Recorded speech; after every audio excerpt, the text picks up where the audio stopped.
Mesdames et messieurs, bonjour. Bienvenue dans le flash d'information sur l'Évidence TV.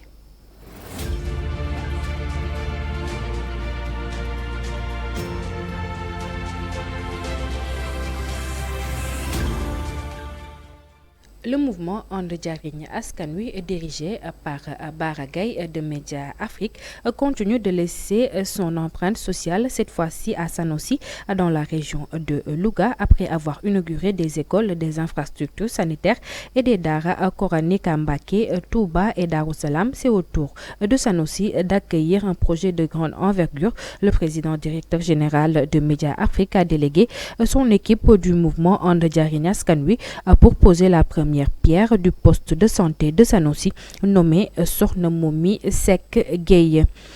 Le gouverneur Mor Talla Tine rassure et réitère l'appel constant de l'État au dialogue, au dépôt des armes, à la paix définitive en direction des autres factions le 13 mai 2023 à travers la signature de l'accord historique de paix de Mongone. La faction MFDC de Jaxaay venait de traduire en actes et à la face du monde sa décision irréversible de s'engager résolument aux côtés de l'État du Sénégal dans l'instauration d'une paix définitive après plus de 3 décennies de conflits armés.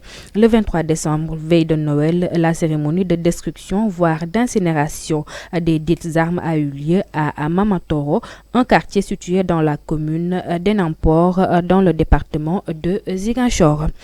L'enquête de la sûreté urbaine sur l'affaire Kër Mandé continue de révéler de nouveaux éléments d'après l'Observateur qui relaye les derniers en date de son édition. Ce mardi, 6 morts ont été enregistrés parmi les bébés de la pouponnière de Ndella Madior Diouf. Au début, l'affaire était question de 2 morts. Si l'on en croit le journal, les noms des victimes renvoient à de grandes personnalités. L'actualité sportive à présent, désormais, le compte à rebours est enclenché et les observateurs ne pensent qu'à une chose, la CAN Côte d'Ivoire 2023. Du 13 au 11 février 2023, le Sénégal débutera officiellement la défense de son titre continental avec le premier match face à la Gambie, prévu le 15 janvier. S'ils débuteront la compétition avec le costume de favori, les hommes d'Aliou Cissé s'attendent à un énorme défi, celui de la conservation du titre continental.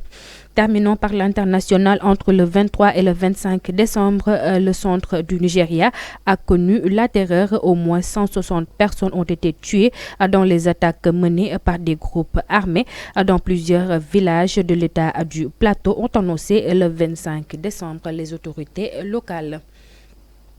C'était tout pour ce flash d'information. Merci de l'avoir suivi. Nous vous retrouvons demain à la même heure